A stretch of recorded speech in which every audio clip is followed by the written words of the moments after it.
Hola mundo, bienvenidos a un nuevo video de este curso de programación nivel 1, nivel inicial. En esta ocasión vamos a hacer una introducción a lo que son los datos, las bases de datos, para qué sirve, qué es SQL y para qué sirve. Vamos a hacer un poco la evolución de las bases de datos y luego vamos a introducirnos a ya en sí a crear una base de datos, a poblarla de datos en uno de los motores de base de datos que existen, que es el que vamos a trabajar, que es Microsoft SQL Server. ¿Qué es una base de datos? Una base de datos es un conjunto de datos que pertenecen a un contexto. O sea, cuando hablamos de una base de datos, vamos a tener datos, ciertamente, pero en base a algo, digamos, que engloba, ya sea un negocio, por ejemplo, si tenemos un e-commerce, ahí vamos a tener los productos, proveedores. Si tenemos una escuela, vamos a tener alumnos, docentes, notas y demás. Entonces, bueno, a eso se refiere con el contexto y almacenado sistemáticamente para su posterior uso. Esto se refiere a que la forma en la que son almacenados tienen una lógica y permiten que estén disponibles y que sea fácil la forma de recuperarlos en su debido momento. Bueno, surgen de la idea de tener un espacio donde poder almacenar datos de una forma eficiente y bueno, obviamente que sea persistente esto. ¿Qué significa que sea persistente? Que perdure en el tiempo, ¿no es cierto? Nosotros de nada nos sirve tener, en ocasiones sí, pero por lo general no nos sirve guardar información por periodos cortos de tiempo y luego perderlo porque es algo que no le podemos sacar provecho y por ahí viene un poco la diferencia entre datos e información. Nosotros podemos tener datos, una cierta cantidad de datos, pero si no los explotamos, si no le damos una funcionalidad a esos datos, ya sea creando un reporte o algo por el estilo, no cumplen la misión de informar y deja de ser información y simplemente muere siendo datos. Entonces, si nosotros no tenemos dónde guardar esos datos en el transcurso del tiempo para luego poder hacer el reporte, deja de tener sentido. A eso se refiere con que sea perdurable o persistente en el tiempo. Y bueno, también una base de datos se encarga de administrar y gestionar los datos. Ya vamos a ver las opciones que tenemos para interactuar con la base de datos. Una rápida historia de la evolución de la base de datos. Estos años son aproximados. Antes del 50, ¿cómo se manejan los datos? Como lo siguen manejando en muchos lugares, lamentablemente, con papel y lápiz, o algo que no tiene nada que ver con la parte mecánica. El trabajo es totalmente manual, es totalmente humano, con todo lo que esto significa, con los errores que puede llegar a tener un humano al tratar de guardar algo. Existen, bueno, de hecho, por ejemplo, una biblioteca en sí es una base de datos. ¿Por qué? Porque tiene información acomodada de cierta forma que tenemos acceso a ella. Es perdurable en el tiempo porque el papel perdura en el tiempo. Entonces, un libro, a lo que voy es que un libro puede llegar a ser, son datos, digamos, que puede ser una base de datos en sí un libro. Entonces, antes del 50, eso, papel, lápiz, jeroglíficos, papiros, lo que les guste, de antes del 50.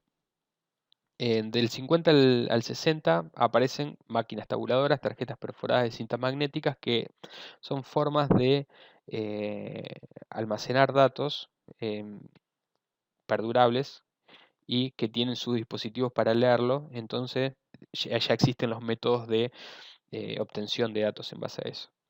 Estos son métodos que ya no se usan. Podemos tener una noción de lo que son las tarjetas perforadas y a lo mejor en algún lugar, sobre todo, yo nunca vi personalmente, pero sí en películas, por ejemplo, cuando un operario ingresa a una fábrica, ingresa una tarjeta donde la máquina perfora su tarjeta, entonces ahí marca la hora en la que el operario ingresó y al salir le ingresa de nuevo y marca la hora en la que salió. Eso después hay dispositivos que reconocen dentro del papel dónde fue perforado, entonces en base a eso obtienen la hora. Eso no es en sí una tarjeta perforada, pero es cómo vendría a trabajar una tarjeta perforada. Cintas magnéticas son cassettes, básicamente, donde se pueden almacenar información de forma magnética, con una carga magnética que luego hay una máquina que lo lee. Después, a partir del 60, aparecen los discos duros, que también, si se quiere, trabajan con electricidad de forma magnética. Allá aparecen los modelos de datos relacionales, que es algo que vamos a ver ahora, y transaccionales, transacciones en tiempo real. Se pueden ya a partir de ese momento ejecutar transacciones en tiempo real. Una transacción es algo que tiene un principio, tiene un fin, y si ese fin no llega, se puede volver atrás y como si esa transacción no hubiera ocurrido. O sea, una transacción es algo que se tiene que ejecutar todo o no se ejecuta nada. Ya vamos a ver esto, no se preocupen si no les queda el concepto, ya vamos a ver algún ejemplo de esto. A partir de 1970 aparece SQL. SQL es un lenguaje estándar de consultas a base de datos.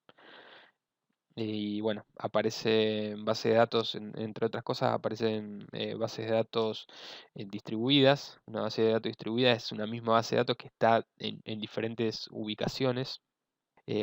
Aparecen las bases de datos orientadas a objetos, que esto es un gran avance que sucede en su momento, porque ya los lenguajes de programación eran orientados a objetos y necesitaban de alguna forma persistir objetos y no ya y no tablas o registros como venían siendo em, en las bases de datos estructuradas y relacionales. Eh, Así que, bueno, después vamos a partir de 1980, aparece la minería de datos y Data Warehouse, que son conceptos que permiten optimizar búsquedas en grandes cantidades de datos y, bueno, y ya son bases de datos, los Data Warehouse son bases de datos o conjuntos de bases de datos que permiten una gran cantidad de información, y la minería de datos es justamente analizar esas grandes cantidades de información. Y bueno, después a partir del 2000 aparecen eh, ya conceptos un poco más que tenemos en el día a día, como es XML. Acá no está JSON. Después tenemos, aparece en el concepto de NoSQL, que son bases de datos que ya no responden a SQL. En realidad puede que sí. NoSQL no significa que no SQL, sino not only SQL. Así que puede haber hay una mezcla de las dos. Son bases de datos que son mucho más flexibles y que son mucho más ágiles, mucho más rápidas. Hay a lo mejor más redundancia de datos, o puede que haya más redundancia de datos, pero el fin es que sean más ágiles. Aparece el concepto de Big Data, que bueno, esto viene un poco, obviamente mucho más evolucionado, pero un poco está hablando de grandes cantidades de datos. Digo que viene de la mano un poco de lo que veíamos antes de Data Warehouse y Data Mining. Lo que hace Big Data es ir catalogando a manera global datos. A una empresa le entran mucha cantidad de datos diariamente. Hablemos de, por ejemplo, Netflix. Si hablamos de Netflix, tiene millones de usuarios, millones de consultas por segundo, y es mucho lo que tiene que analizar. Entonces lo que hace es trabajar con conceptos un poco, no en el dato en sí, sino ya a niveles más altos, y por ejemplo llegan a conclusiones en base a eso, no analizando lo que hizo Andrés Miretti tal día, sino trabajando de una manera un poquito más arriba, más abstracta, y si bien no sabe lo que, o no está interesado en lo que hizo Andrés Miretti tal día, sí está interesado en lo que hizo la gran cantidad de gente tal día. De esa forma, por ejemplo, Netflix nos recomienda cosas o te dice, esta es una de las 10 series más vistas en tu región, por ejemplo, o en tu país o donde quieras. Vamos ahora con este concepto a volver quizás un poco atrás. Vamos a preguntarnos qué es un dato, porque ya estamos hablando de bases de datos y qué es un dato. Esto es, le comenté algo así por arriba, un dato es algo que nos va a permitir describir un objeto. Ese objeto es una entidad, que es una entidad del mundo real, eh, y como tal, una entidad es una abstracción de un objeto del mundo real, en realidad tiene datos. ¿Qué es? Esto ya lo vimos cuando hablábamos de objetos. Un objeto o una clase en sí, una abstracción de algo del mundo, de un objeto del mundo real. Si hablamos, por ejemplo, de sillas, una silla, podemos tener una clase que sea silla. ¿Qué información tiene esa silla? ¿Qué datos tiene esa silla? Puede tener el material del que está hecho, puede tener el color, la cantidad de patas, si está tapizado o no, si está tapizado, de qué color el tapizado, puede tener un montón de datos. Eso es una entidad en sí. Entonces, lo que decíamos que una entidad puede estar llena de datos, como los datos que les fui dando ahora. Y bueno, y una relación es cómo se compartan los objetos con respecto a otros objetos, cómo se relacionan esos objetos. Si yo estaba hablando de una silla, puede que la silla se relacione con el proveedor con los proveedores que nos dan madera, que nos dan tela, que nos dan como espuma, y inevitablemente se va a relacionar con un cliente que va a ser o un usuario que va a ser el que va a usar esa silla. Los tipos de datos que podemos encontrar en una base de datos son un poco lo que ya vimos en los tipos de datos de C Sharp, algunos con otros nombres, quizás con otros formatos, pero se pueden relacionar tranquilamente. Los tipos de datos son caracteres, que pueden ser letras, pueden ser números, pueden ser caracteres especiales. Esto, para hacer el paralelismo con C Sharp, sería un char. Pueden ser numéricos, que son números del 0 al 9, y a la vez pueden tener una longitud especial. Por ejemplo, puedo decir numérico de 3, entonces cada uno va a ser del 0 al 9, pero en total va a ser del 0 al 999. Varchar son caracteres, pero con un formato más variable. ¿Qué diferencia tiene con el char, con el caracteres, con el primero que nombramos? Es que caracteres yo le tengo que decir un largo. Le tengo que decir, este campo va a ser de 3 caracteres, o de un carácter, o de 20 caracteres. Si yo declaro de 20 caracteres y después guardo 3 caracteres nomás dentro de ese campo, me van a quedar otros 17 caracteres en blanco. O sea, están guardados esos caracteres, no están reservados.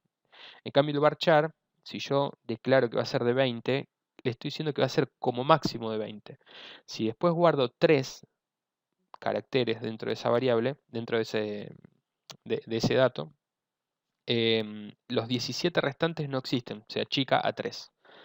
Entonces,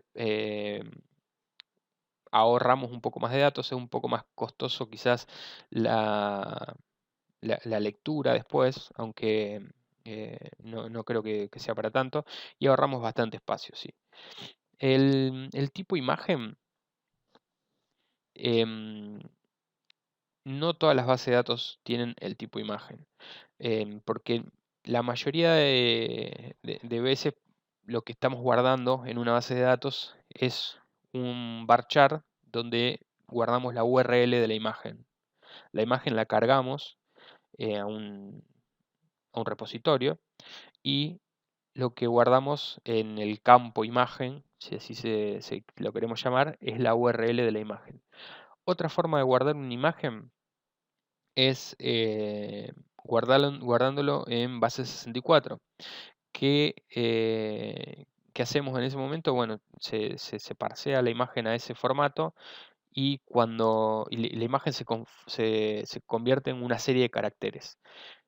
Es totalmente ilegible para nosotros, pero el ordenador la puede interpretar y volver a reconstruir en base a eso, a ese formato, base 64. Bueno, obviamente hay bases de datos que, sobre todo las orientadas a objetos, que pueden llegar a guardar imágenes, pero ni en esos casos por ahí es recomendable trabajar con imágenes guardadas de esa forma porque suelen ser muy pesadas, muy costosas las consultas. Tenemos también el tipo de datos fecha, que puede ser, o date, que puede ser de datetime, o sea, estamos hablando de fecha y hora. Tenemos el campo moneda, que el campo moneda ya nos da un formato para trabajar con monedas. Este formato puede ser con decimales, puede ser con signo de la moneda, antes o después. Tenemos el campo texto, que es un campo variable que va a tener más lugares que un char. Esto puede ser reemplazado también por varchar. Acá dice que tiene más caracteres que varchar, pero si nosotros podemos definir un varchar. Tenemos el tipo de datos bit que se traduce a lo que era C Sharp, a un boolean, un booleano. Acá podemos guardar dos valores, puede ser 1, 0 o true o false, o verdadero o falso. Y por último tenemos el tipo de datos decimal, que lo que guarda es un numérico pero con coma flotante. Entonces un float sería podemos guardar decimales.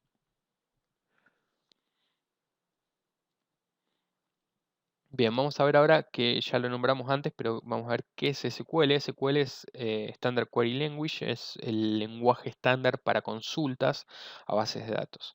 Esto se crea de forma de unificar, o sea, de hacer algo estándar para todas las bases de datos, y todavía la gran mayoría lo respeta.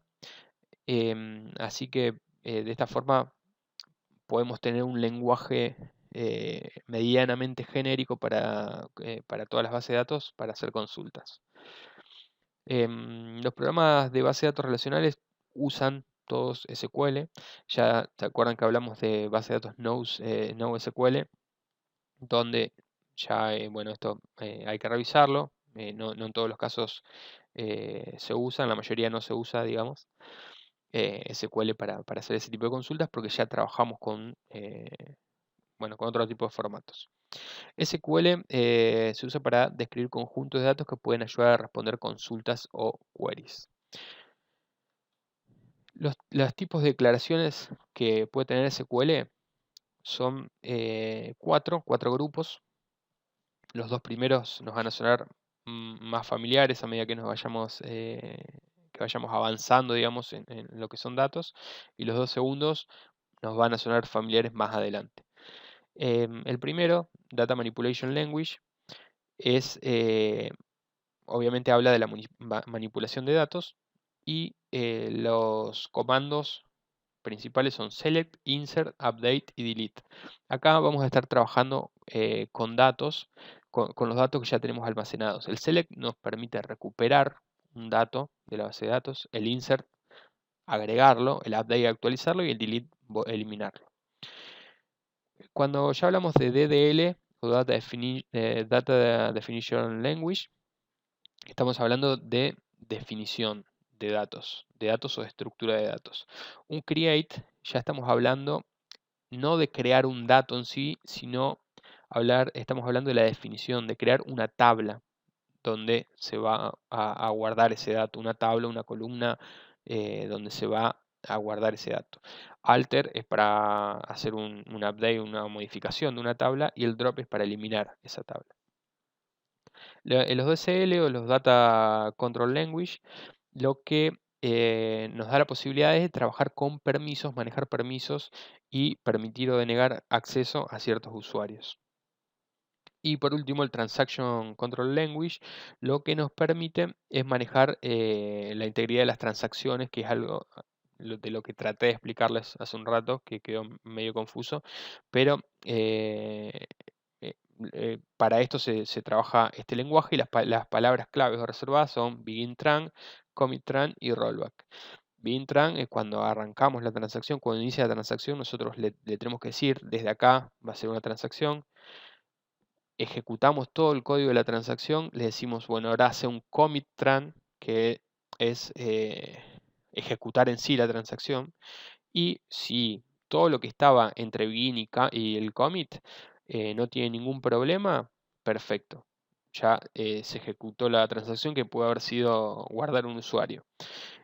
Si hubo algún problema al guardar ese usuario, tengo la posibilidad de hacer un rollback. El rollback, ¿qué hace? Si en realidad insertar un usuario no sería una transacción porque es una acción simple, pero si nosotros decimos, vamos a insertar un usuario y a la vez a ese usuario crearle una cuenta en un banco. Entonces, nosotros tratamos de insertar el usuario, perfecto, insertamos el usuario. Ahora le vamos a crear la cuenta y no podemos crear la cuenta. Entonces, nosotros no queremos que ese usuario quede creado sin cuenta en nuestro sistema que estamos imaginando. Entonces hacemos un rollback. ¿El rollback qué hace? No permite que se inserte ese usuario. Entonces, la próxima vez que venga ese usuario y sí podamos hacer la relación con esta cuenta, em, ahí sí se va a crear el usuario realmente y no lo vamos a tener duplicado. Bueno, esto es una pequeña introducción. Ahora lo que vamos a hacer es instalar un manager de SQL Server. Yo le voy a dar algunas opciones. Les voy a pedir que se fijen sus requerimientos, los requerimientos para ver si pueden instalarlo en su PC, si no buscar una versión más vieja. Y vamos a empezar a crear una tablita con algunos datos, algunas tablas y algunos datos y relaciones entre esas tablas. Vamos entonces a descargar una herramienta que nos va a ayudar para gestionar bases de datos, que es un motor de base de datos, SQL Server Express Edition. Esto que sea Express significa que va a ser una versión que no tiene todas las características que tiene una versión full, por así decirlo, que van instalada en servidores donde presta el servicio de bases de datos, pero nos va a servir para desarrollar y para trabajar de forma local. Imagínense que una máquina que gestiona base de datos tiene mucha memoria, mucho procesador, y nuestras máquinas con las que trabajamos obviamente no se acercan a esa característica, entonces necesitamos algo un poco más limitado. Y Microsoft nos ofrece estas características, Azure en la nube, Azure Perimetral y Server on Premises, pero vamos nosotros, esto si quieren curiosear un poco, entrar, ver, Azure es algo que está muy bueno, que después seguramente en algún video vamos a ver, es la nube de Microsoft. Pero por ahora vamos a seleccionar una de estas versiones, yo voy a ir por la Express, pero cualquiera de las dos, esta es un poquito más liviana, el instalador de este pesa 5 megas y este pesa 6. Seguramente después cuando instalemos empieza a descargar más cosas, pero porque los requisitos que pide son más o menos unos 100 megas de espacio en disco. Entonces vamos a descargar esta. Ahí inicia la descarga, 6 megas. La descarga empieza enseguida, así que eh, vamos a instalarlo. Yo ya tengo instalada la versión 2017, pero no la 2019, así que vamos a instalar esto. Tipo de instalación básica nos va a servir por el momento. Acá tenemos términos y condiciones. Leerlo no está de más, pero para los casos vamos a seguir. Bueno, pide 6000 megas de espacio. Entonces, porque yo no tengo espacio en ese disco, en el disco C, vamos a buscar el disco D, que tampoco tengo mucho espacio, pero seguramente sí entre. disco D. Vamos antes a copiar la ruta. Vamos a poner así, D. Y vamos a instalar. Bueno, evidentemente es mucho más de lo que nos descargó, así que ahora va a empezar una etapa de descarga. Yo voy a pausar el video. Cuando termine de hacer esta descarga, eh, vamos a seguir con la instalación. Después de aproximadamente entre 15 y 20 minutos tuve que reiniciar la computadora porque bueno, me pedía justamente reiniciar. Quizás les pueda pasar a ustedes también. No, si no llegan a este cuadro es porque algo pasó, algo ocurrió. Seguramente su computadora no cumple algún requisito o bien hay algo que impide la instalación, como me pasó a mí, que tuve que reiniciar y luego comenzar de nuevo el proceso de instalación. Aproximadamente entre 15 y 20 minutos demora la instalación hasta este punto. Ahora, bueno, nos pide reiniciar el equipo nuevamente para completar la instalación. Ya se instaló el SQL Server. Ahora lo que tenemos que instalar es el management, que es el administrador, digamos, que esto nos va a servir mucho para administrar esta base de datos. Así que le vamos a dar a instalar. Y bueno, lo que va a hacer es descargarnos, obviamente, el instalador de ese management. Y bueno, vamos a proceder a instalarlo. Acá está el link de descarga. Vamos a proceder a instalarlo y luego yo voy a pausar de nuevo el video para agilizar más y que no sea tan largo. Así que cuando se termine de descargar, comenzamos con la instalación. Bien, una vez que se termina de descargar, vamos a proceder a ejecutarlo. No me demoró la descarga más de 10 minutos. Esto va a depender de la conexión de cada uno porque es la descarga de internet.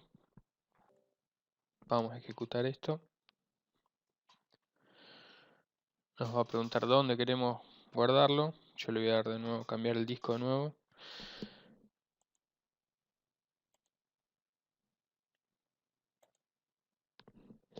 Vamos a instalar.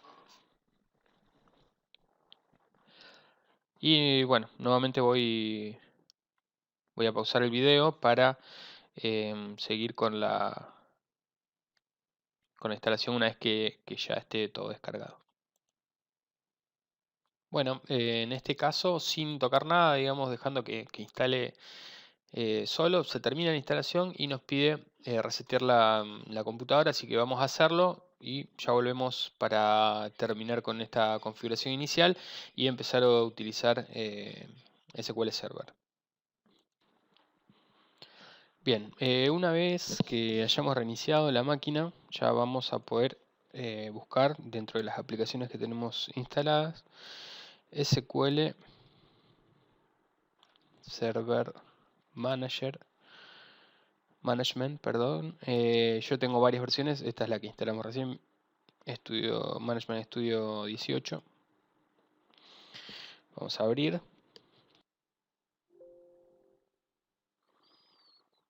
Bueno, como yo le decía, ya tengo una instancia del 17 y me está preguntando si quiero importar las cosas que tengo en la instancia 17. Le voy a decir que no por ahora.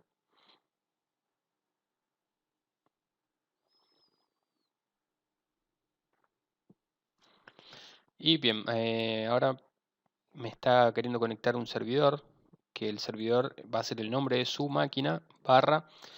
Si no tienen otra instancia, quizás sea solo SQL Express. Yo en el caso mío que ya tengo otras me puso Express 01 y vamos a dejar autenticación de Windows para que nuestro usuario, digamos, pueda loguearse. Vamos a conectar. Bien, acá ya estamos dentro del servidor de bases de datos. Si desplegamos esto no vamos a tener ninguna instancia de base de datos, excepto la de sistema, que son estas que podemos ver acá. Acá podemos tener mucha información de todo lo que es nuestro servidor de base de datos, por ahora vacío, así que por el momento no mucho, pero estas son tablas que sirven al momento de obtener métricas y estadísticas. lo que vamos a hacer en este momento es crear una nueva base de datos y vamos a empezar ya para ir encarando lo que va a ser el proyecto final de este curso, que va a ser una aplicación web donde podamos registrar y consultar tareas por hacer. Una lista to-do, que se conoce como lista to-do, es una lista de actividades que tenemos que ir haciendo, de tareas, y que podemos ir marcando como cumplidas. Entonces, después le voy a contar bien de qué se trata, pero vamos a empezar creando la base de datos. Hacemos clic derecho arriba de la carpetita que dice Databases. Le vamos a dar nueva base de datos. Acá le vamos a poner un nombre, el nombre que va a tener nuestra base de datos. Le vamos a poner que comience con DB para seguir una nomenclatura, DB de database. Y le vamos a poner de nombre to-do list.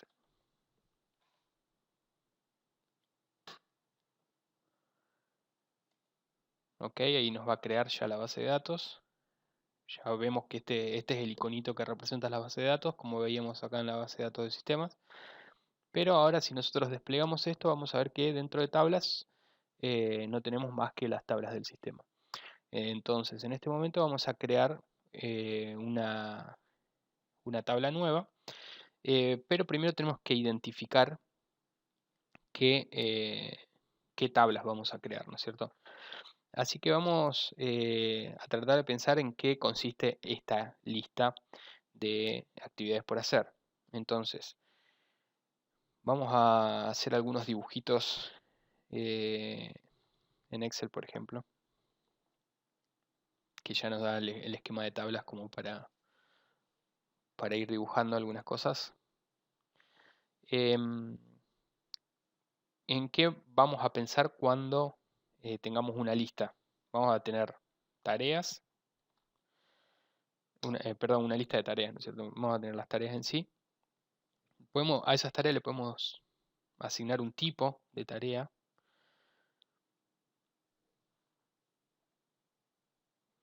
Y obviamente le vamos a asignar un usuario. ¿Quién tiene que cumplir con esa tarea?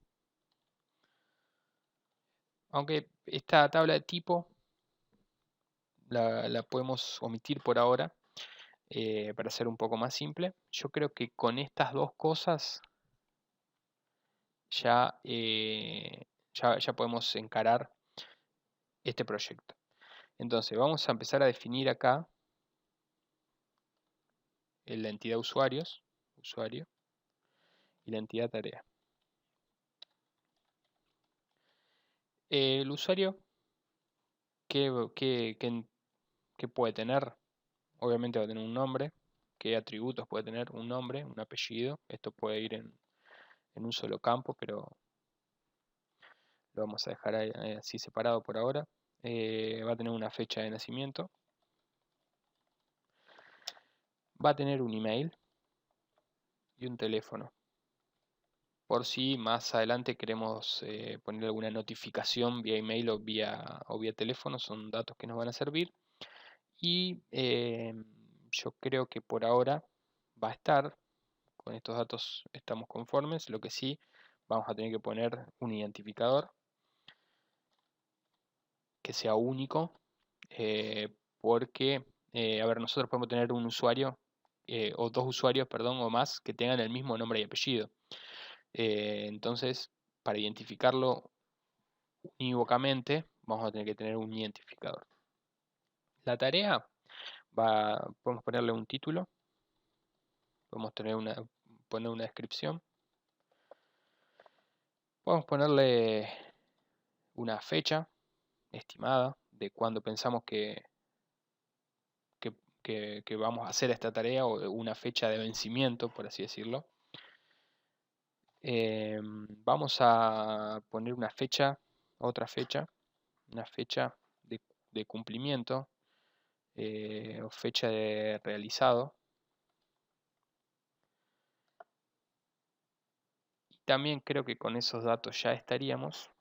Lo que sí nos va a estar faltando, primero, un identificador que sea único para la tarea.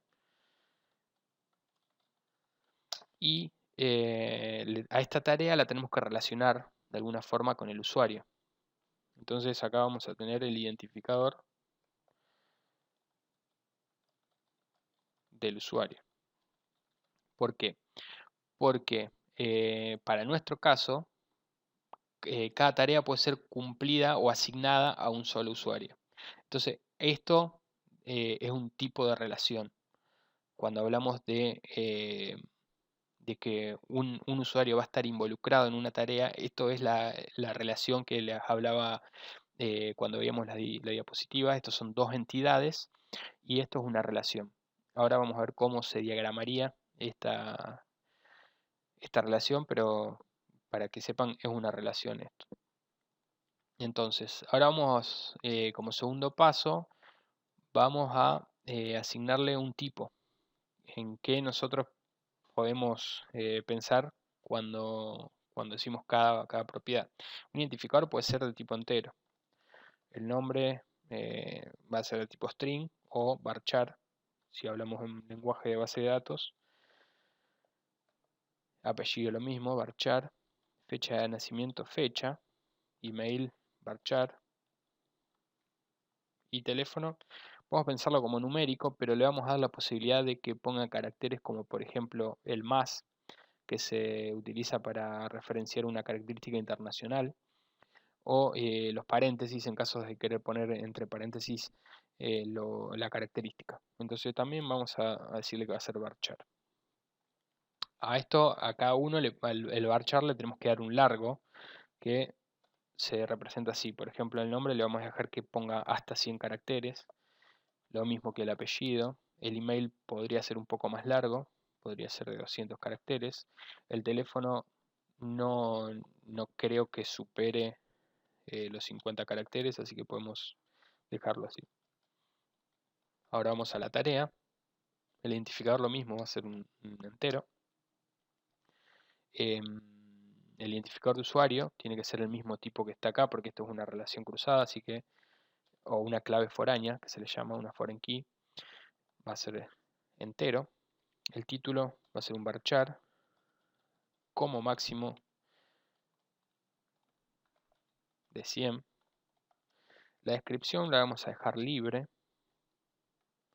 Y como decimos que sea libre, que ponga la cantidad de caracteres que queramos, diciendo que va a ser un varchar y el límite va a ser max, va a ser máximo. ¿Qué pasa cuando decimos esto? Nos va a reservar en memoria 4000 caracteres la base de datos.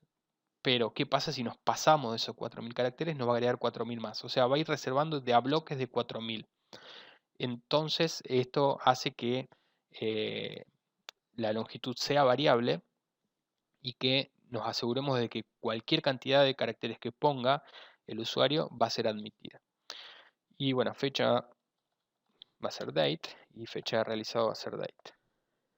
Acá podríamos decir, poner un booleano o un bit que diga si fue realizado o no la tarea, pero ¿qué pasa? Nosotros acá, en fecha de realizado, podemos decirle que admita nulos, o sea, que admita que no tenga fecha de realizado. Entonces, nosotros comprobamos si está realizado o no, si tiene fecha de realizado. Si tiene fecha de realizado es porque alguien ya la hizo a la tarea, y si no tiene fecha de realizado es obviamente porque todavía no fue hecha. Entonces, estas serían nuestras tablas que vamos a tratar de transferir a la base de datos. Y ahora vamos a ver lo que les decía de las relaciones. Esto lo vamos a hacer bien, bien improvisado, pero como para que quede bien expresado. Vamos a poner las tablas en la base de datos. Por lo general se grafican como rectángulos, de esta forma, donde acá arriba, en la parte esta, va el nombre de la entidad, o sea, usuario y tarea. Yo les decía que bueno, acá van todas las propiedades que no las vamos a copiar porque no viene al caso, pero les decía, eh, para este caso la tarea va a tener a lo sumo un usuario asignado, a lo sumo y como mínimo, o sea, va a tener un usuario asignado.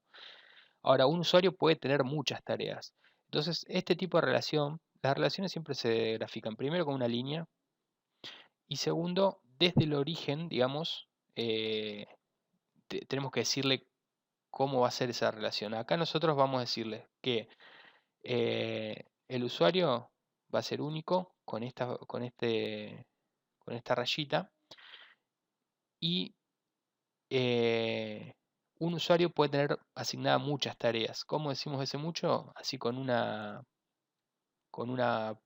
pata de gallo, digamos, así con esta forma decimos que un usuario puede tener muchas tareas, pero una tarea, leyéndolo de acá para allá, o sea, en esta dirección,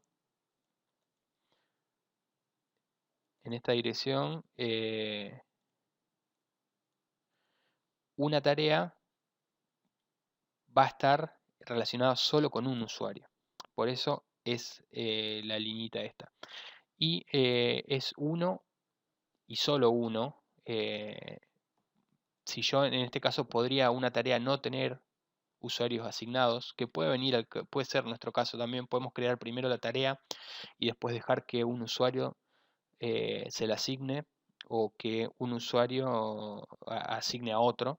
Entonces hay otra forma de representarlo que es con un circulito. Esto significa con uno o ningún usuario. Una tarea está relacionada con uno o ningún usuario.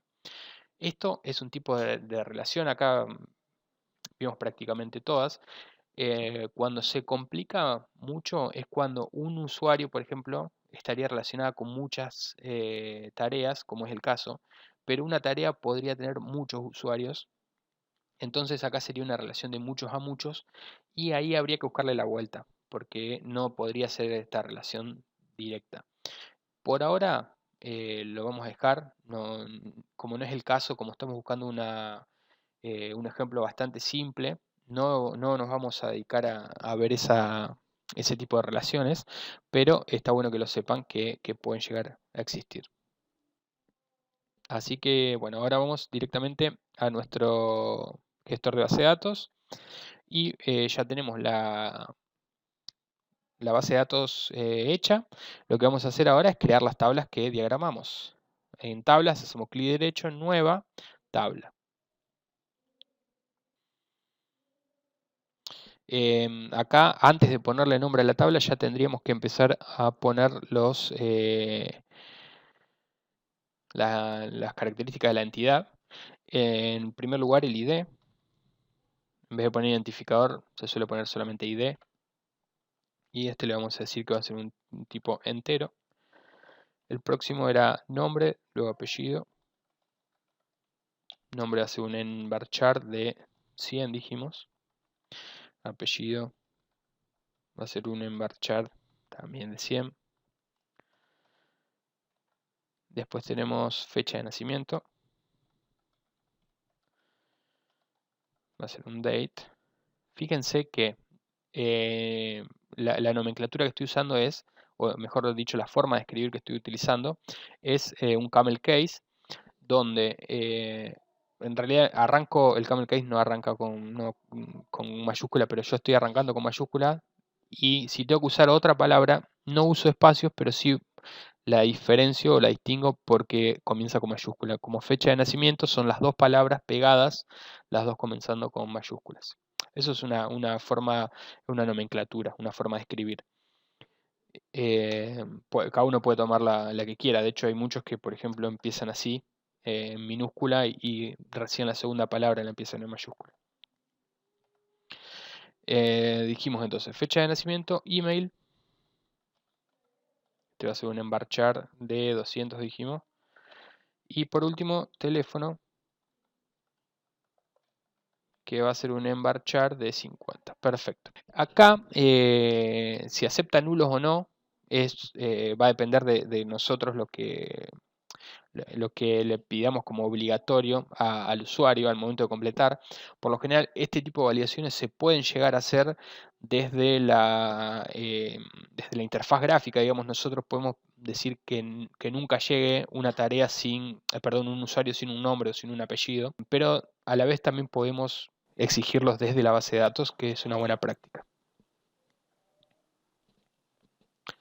Y lo que nos queda ver es cómo marcar cuál va a ser la clave de nuestra base de datos, de nuestra tabla, perdón. Entonces, nuestra clave en este caso va a ser el identificador, que la clave siempre es única, y lo marcamos de esta forma. Seleccionando la fila, hacemos clic derecho y ponemos setear como clave primaria, o bien acá tenemos la llavecita también para setearlo de esa forma. Le damos setear como clave primaria, listo. En este momento fíjense que se destildó que acepte nulos, porque obviamente si es clave única no puede ser nulo, o al menos no puede ser nulo más de uno, o sea, tiene que ser único. Y venimos a la parte de acá abajo, a la columna de propiedades, y vamos a abrir esta solapa de especificación de identidad, y nos podemos setear que sea identidad, que esto corresponda a la identidad de la tabla. Le decimos que sí, y en este momento van a aparecer dos valores. Uno es desde dónde va a comenzar a incrementarse. Nosotros acá podríamos poner 100 o 1000. Entonces, y desde dónde va a empezar, o sea, el primer usuario que se va a crear va a tener ID 1, esto significa. Y el otro es el incremento. ¿Qué significa incremento? Que si el primero es 1, vamos a sumarle 1 al segundo, va a ser 2, vamos a sumarle 1 al segundo, al tercero va a ser 3, 4, 5, así sucesivamente. Si yo le digo a 10, bueno, me va a ir sumando de a 10, digamos, va a ser el primero 10, el segundo 20, el tercero 30 y así. Lo vamos a dejar con 1 y 1.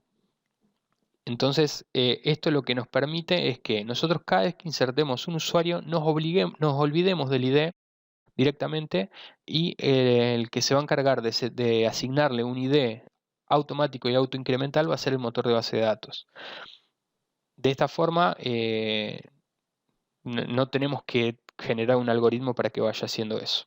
Así que bueno, perfecto, guardamos esta tabla y ahí recién en ese momento nos va a pedir un nombre. En este caso va a ser usuario. Lo trabajamos siempre en singular, por más que esto después vaya a tener muchos usuarios. En este momento lo tratamos como singular. Usuario, ok. Y bueno, cuando termina de crear la tabla, le damos actualizar o refrescar acá, refresh, a la parte de tablas. Y nos va a mostrar nuestra nueva tabla que se llama usuario. Lo que agrega adelante DBO es el esquema. El esquema es algo lógico, digamos, no tiene nada que ver con algo físico, sino que es algo lógico donde dentro de una misma base de datos pueden convivir dos tablas que se llamen igual, usuario, pero diferentes esquemas, que lo que hace es que quizás una misma base de datos pueda servir a dos sistemas diferentes, y a través de los esquemas se puede manejar eso. Bien, ahora vamos a crear nuestra próxima tabla. Clic derecho en tabla, es una nueva tabla. Vamos a buscar lo que habíamos completado de tarea. Entonces esto va a tener un identificador.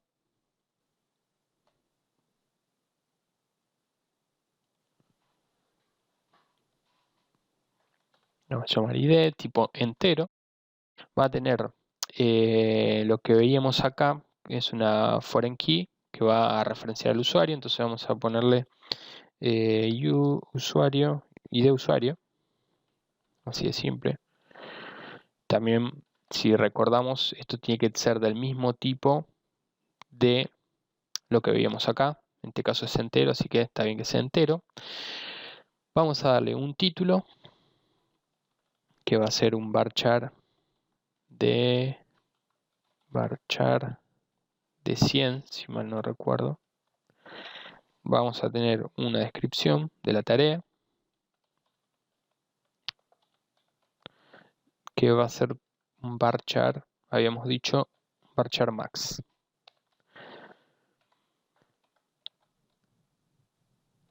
Vamos a tener una fecha, va a ser .time, puede ser, y vamos a tener una fecha de realizado, también va a ser un .time. Perfecto, en este caso ya completamos todos los datos que teníamos. Ahora nos queda ver qué pasa. Primero, con el identificador va a pasar lo mismo que hicimos en usuario. Primero, lo vamos a marcar como primary key y luego le vamos a activar la especificación de identidad y la vamos a dejar de esta forma. Ahora, ¿qué va a pasar con el ID de usuario? Esto va a ser una foreign key y hay diferentes formas de hacerlo, que una es por código, relacionarlo con la otra tabla, pero otra es muy visual y es la que vamos a elegir nosotros para hacerlo de una forma más sencilla. En este momento lo vamos a dejar así por ahora. Vamos a guardar esto con control S o desde el disquete acá y le vamos a decir que esto va a ser la entidad tarea. ¿Ok? Guardamos y ahora lo que nos queda por hacer, vamos a refrescar esto para ver que aparezca acá abajo la tabla nuestra. Tenemos dos tablas, tarea y usuario. Y ahora lo que le decía, la parte gráfica para relacionar esas dos tablas es dentro de un diagrama de base de datos. Si expando esto me dice que no hay diagramas, así que vamos a hacer clic derecho, nuevo diagrama de base de datos y me va a decir las tablas que tengo y las tablas que puedo agregar. Las voy a seleccionar las dos, las voy a agregar, cerramos este cuadrito y acá tenemos las dos tablas nuestras que pueden llegar a ser muchas más en su momento. Por ahora son estas dos y acá es bastante simple relacionar las dos tablas y no es más que arrastrar y soltar. Nosotros tenemos que ver cuál es la tabla que se relaciona con la otra. De esta forma, nosotros en tarea vamos a tener un identificador de usuario. Entonces lo que tenemos que hacer es agarrar este identificador de usuario, que es el ID del usuario, esta llavecita. Por lo general, cuando hacemos una foreign key, una clave foránea, es clave en otra tabla, es key en otra tabla. Entonces la arrastramos hasta el campo que deseamos relacionar. En este caso no es ninguno de estos, sino que es ID de usuario.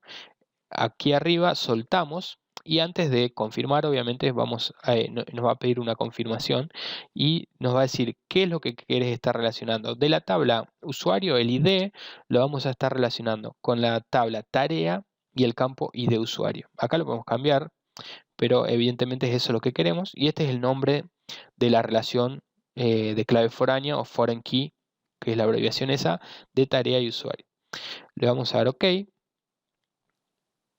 Acá hay algunas especificaciones de qué va a pasar, por ejemplo, cuando se elimina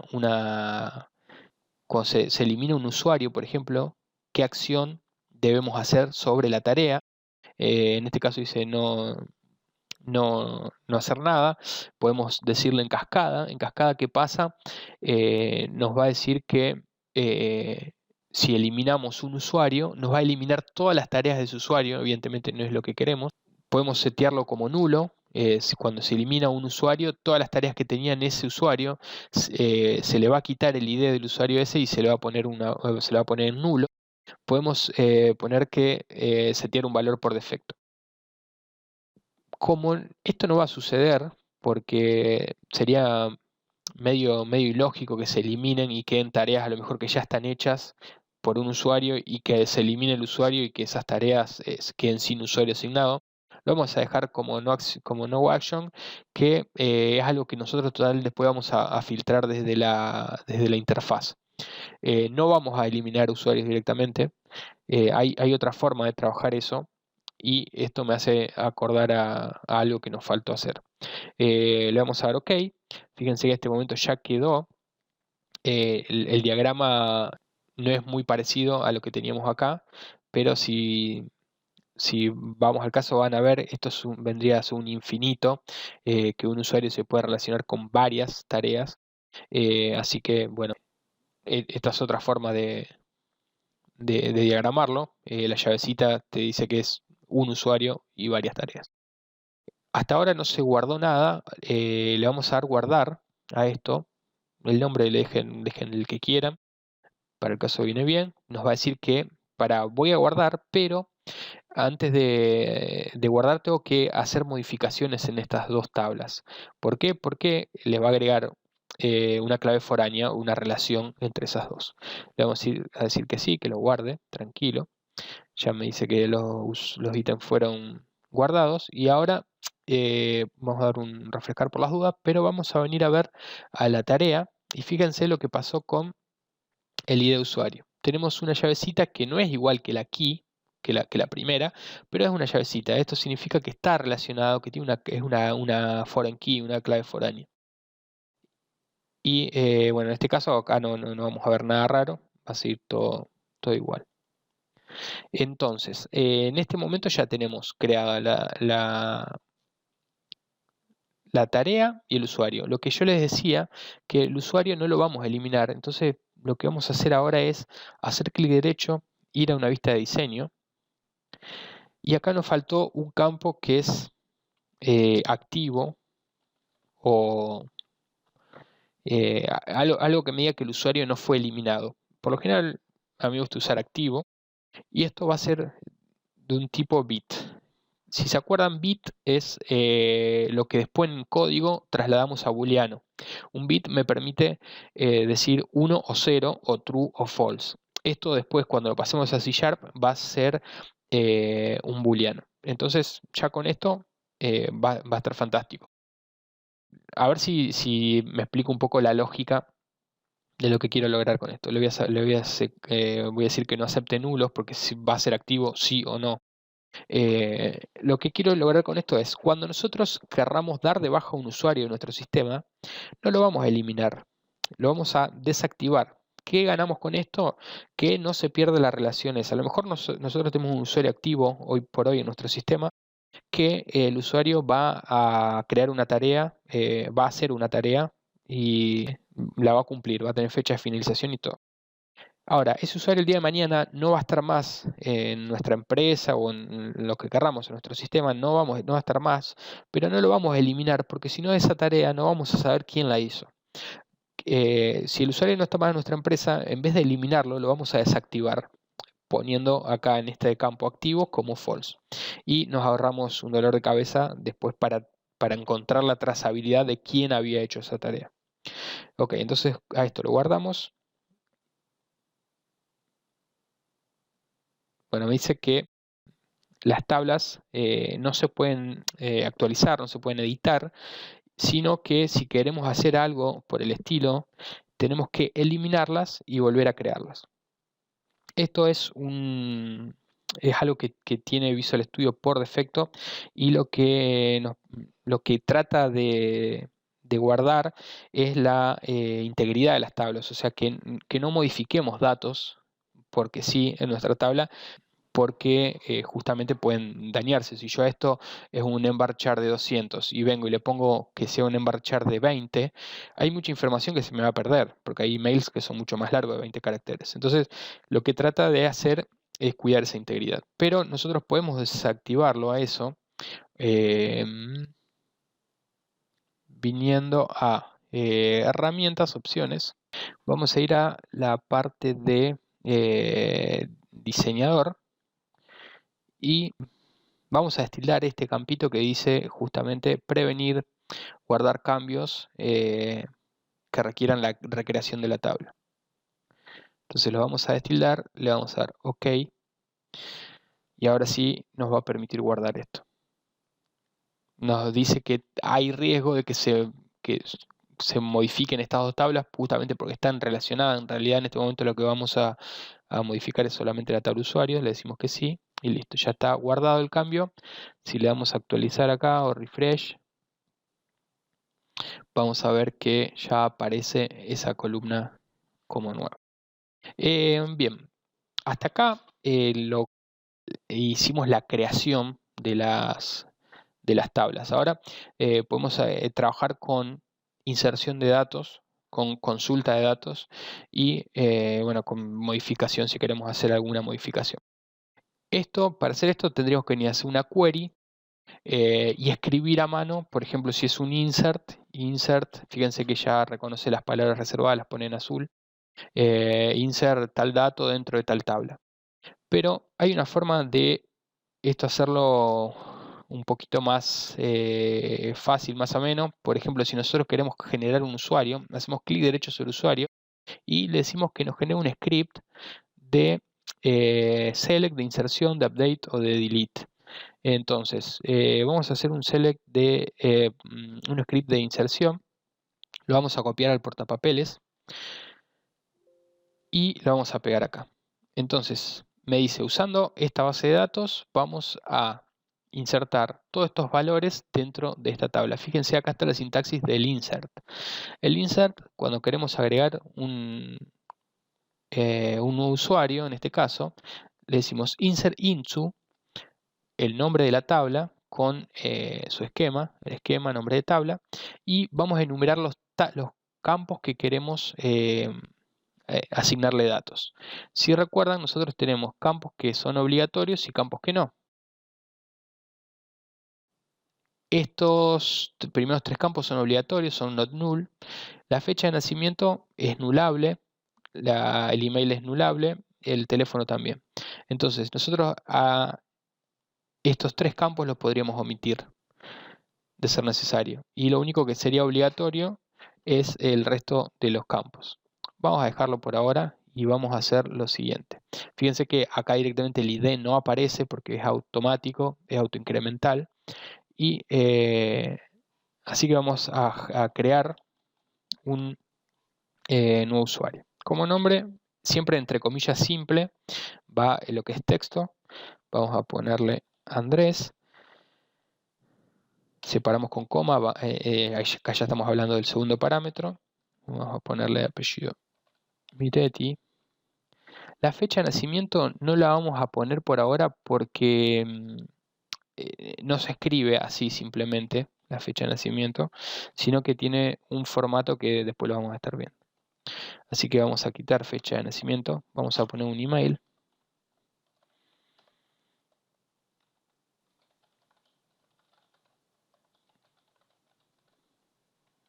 Vamos a poner un teléfono.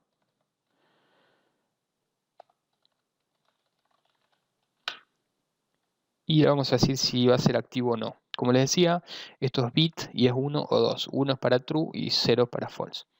Si yo acá presiono F5 o le doy execute acá arriba, va a decir que una fila fue afectada.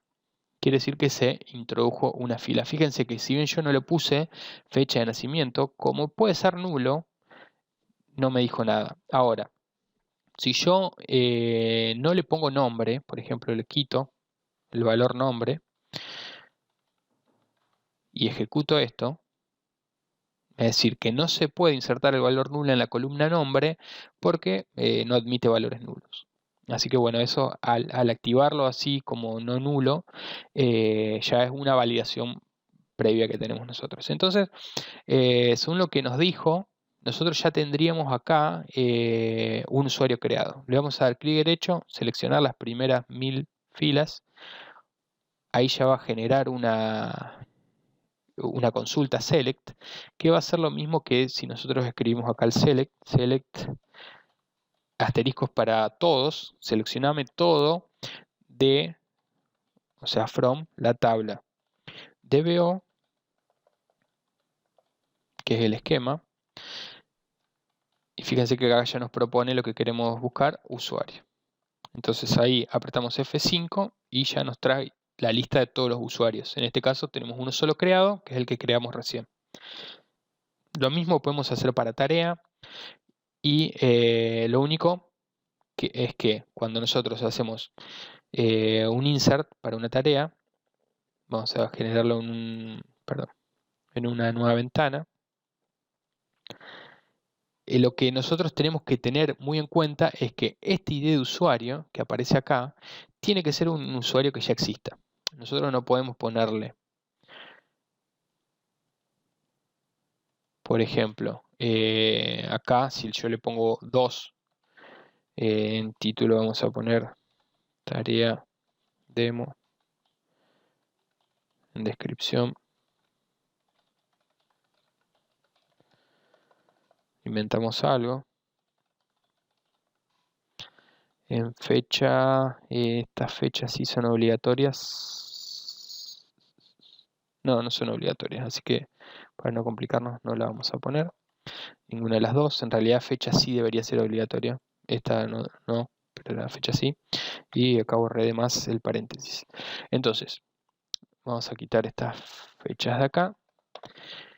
Entonces, si yo ejecuto esto, me va a decir, pará, hay un conflicto con una clave foránea. Vos me estás diciendo que el usuario que va a crear esta tarea, o que va a estar asignado, perdón, a esta tarea, es el usuario 2, pero si nosotros vemos la tabla de usuarios, no existe el usuario 2.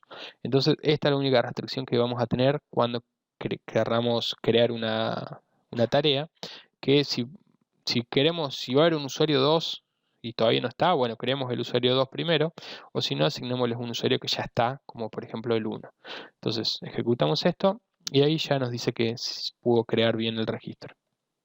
Entonces, si yo acá escribo la misma sentencia, select all from dbo punto tarea, si yo dejo las dos juntas así y ejecuto, me va a ejecutar las dos cosas. Fíjense que primero acá está el usuario creado y después la tarea. Acá la primera tarea que me genera el ID, el identificador es 2, porque vieron que yo intenté crear una tarea que me tiró un mensaje de error porque, bueno, justamente estaba mal el usuario. Ahí ya reservó un identificador para eso. Si bien no lo insertó, ya estaba reservado. Entonces la próxima va a ser el correlativo, digamos el 2. Entonces, si se acuerdan, cuando generamos este usuario, se generó bien, pero después yo rompí algo para que no se ejecute, le saqué el nombre que es obligatorio y me tiró un error. Entonces el próximo usuario que ahí en ese momento reservó el ID 2 y en el próximo que generemos va a tener el ID 3 y no 2. Nada, un dato, para que no vean extraño el 2 este. Entonces, esto va a tener el ID usuario y va a tener bueno, los datos estos.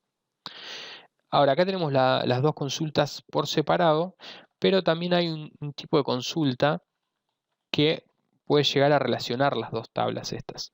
Y vamos a seleccionar todo de la tabla tarea, por ejemplo, y le vamos a decir que la relacione a esta tarea con los usuarios. Entonces le vamos a decir, primero le vamos a dar un alias, vamos a decir que esta tabla tarea se va a llamar T, para que sea más simple después nombrarla y hacer la relación. Y le vamos a decir que haga un inner join, o sea que relacione de alguna forma esta tabla tarea con la tabla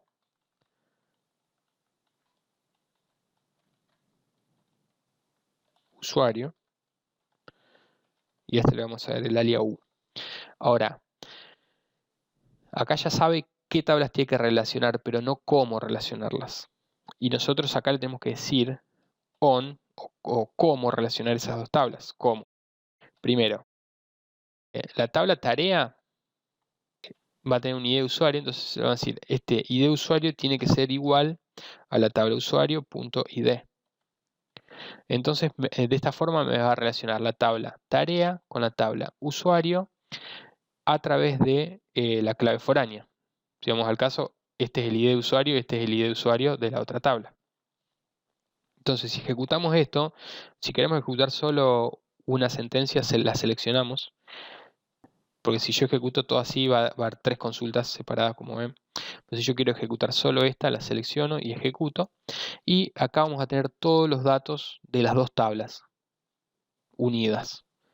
¿Se entiende? Están unidas por este ID de usuario y ID.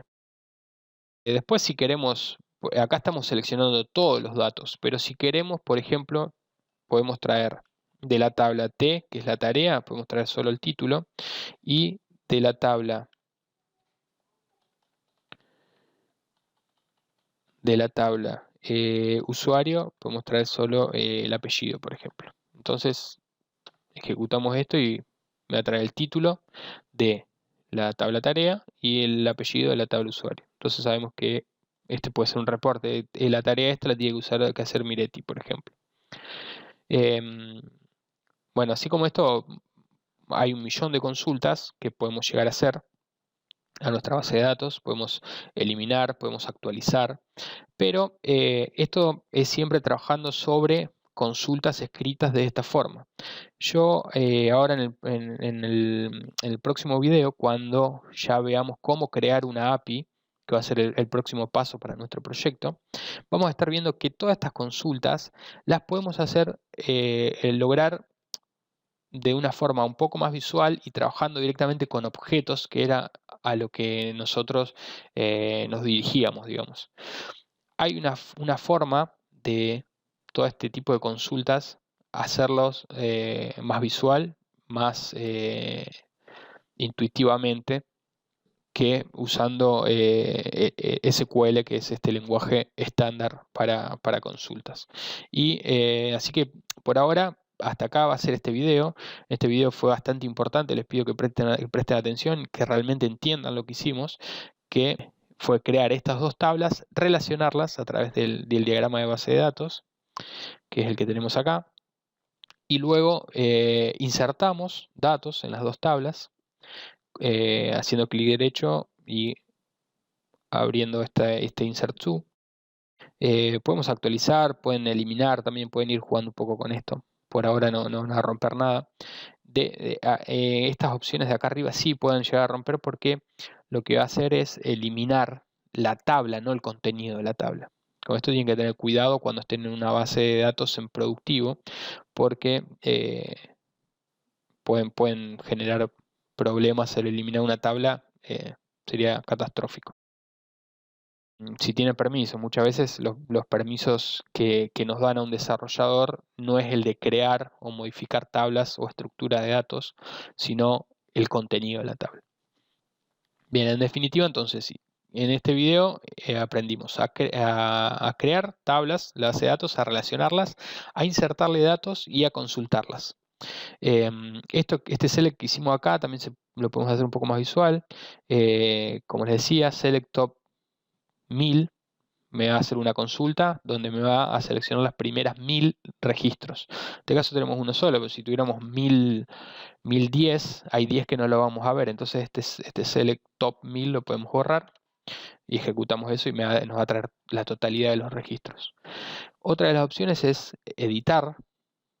Yo les dije que se podía editar por código, pero acá hay una forma visual de editarla. Entonces si nosotros acá queremos cambiar el título y ponerle demo 2, en ese momento ya se cambió y vamos a seleccionar ahora de nuevo los 1000 primeros y ya la tarea de demo es 2.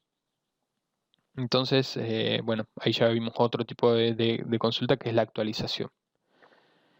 Espero que más o menos se entienda. Como les decía antes, traten de asentar este conocimiento. Si tienen alguna duda, retrocedan el video, vuelvan a verlo, que quede bastante aceitado el tema sobre todo la creación y la relación de las bases de datos. Como les decía, las consultas estas son importantes al momento de un administrador de base de datos venir a ver el contenido en sí, pero nosotros la vamos a reemplazar por código en C# y orientado a objetos desde el proyecto, cuando en la próxima clase veamos cómo generar una API, una API, y consumir estos datos, ¿no es cierto?, de las dos tablas que creamos recién y que poblamos de datos, y que vamos a seguir agregando datos sobre eso.